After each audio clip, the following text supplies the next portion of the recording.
Emotion makes events memorable. Don't you want the interaction with your business to be memorable?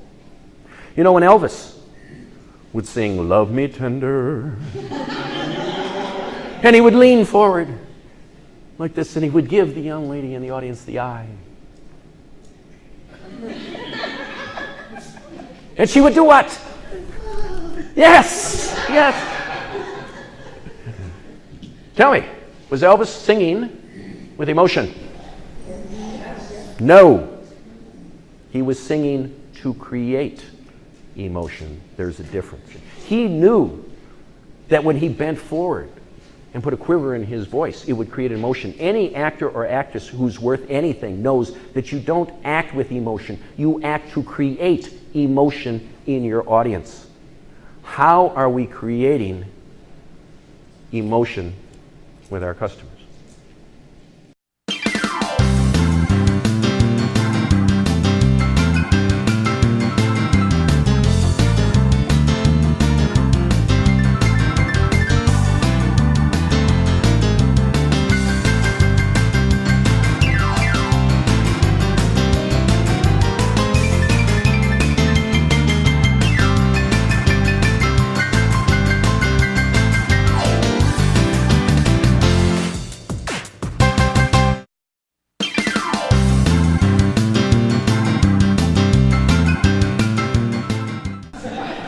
I have for you today the magic bullet of customer service, and if you don't believe me, there it is right there.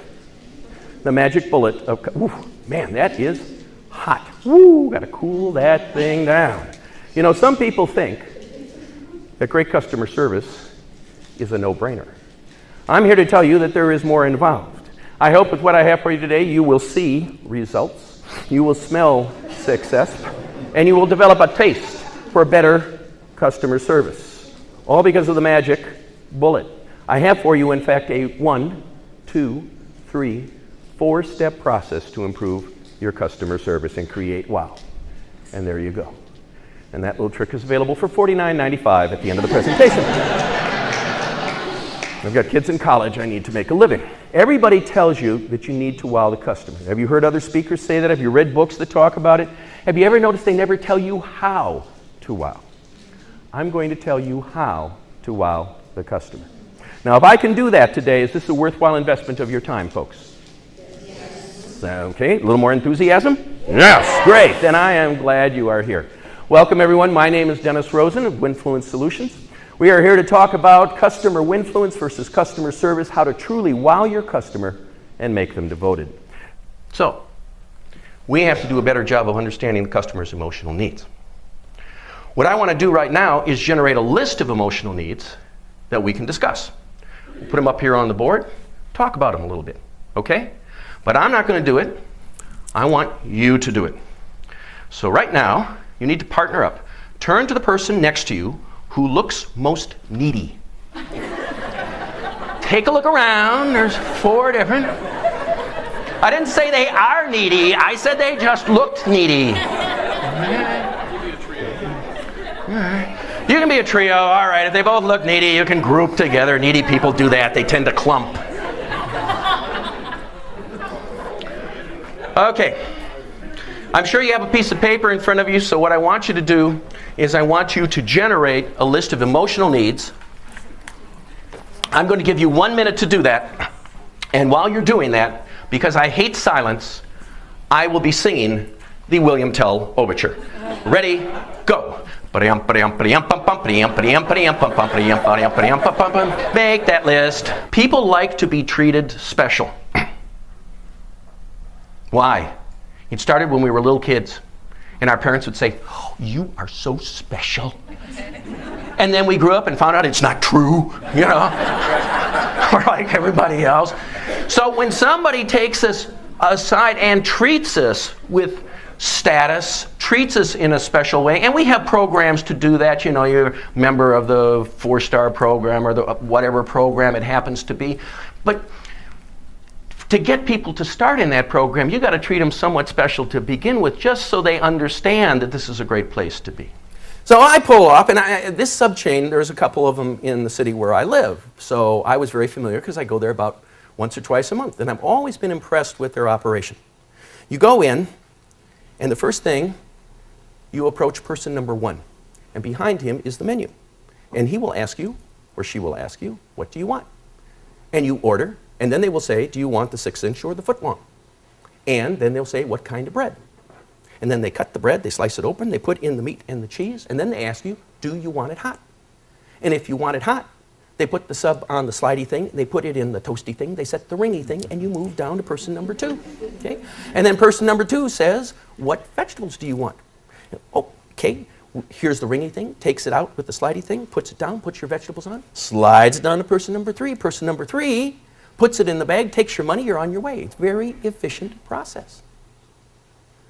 So I pull into this sub shop, and I'm ready. I come up to person number 1. There's very few people in the line. He says, can I help you? I said, yeah, I'll have the special of the day. 6-inch wheat bread.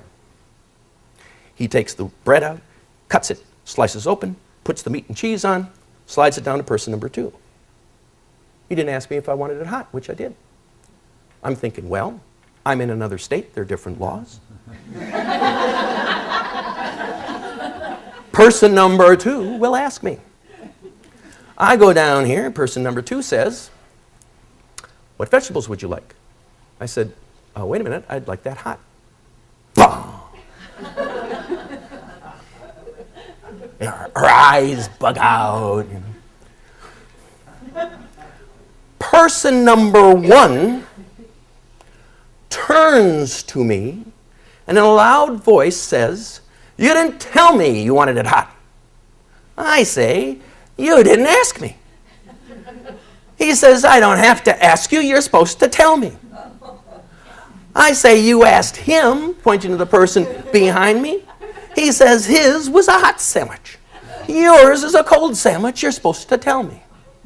I say, well, where I come from, they ask everybody.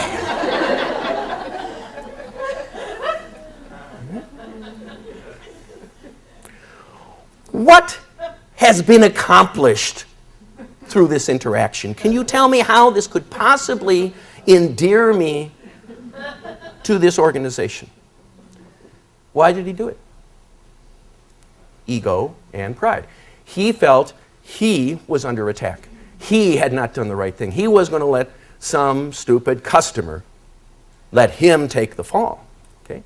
Now, right now you're thinking, I would never do that. Yes, you will. Yes, you have. We all have. I have. I catch myself doing it. You really have to defend yourself from doing this, and here's how you do it. Let me speak to the gentleman for just a second. Gentlemen, how many of us know that not a day should go by without us telling our wives that we love them? How many of us know that? Show of hands. Show of hands. Yeah, look at that. Even the single guys are raising their hands to help out. Thanks very much. Appreciate that. Gentlemen, how many of us know that as a token of that expression of love, at least once a month, we should do something special for our wives and take them out to a special dinner or bring home some flowers, some candy? Do we know that, gentlemen? Do we? Yes? Yes? Okay. And gentlemen, how do we know this? They tell us. Over and over and over again they tell us. But do we do it? No. Would we be better off if we did, ladies?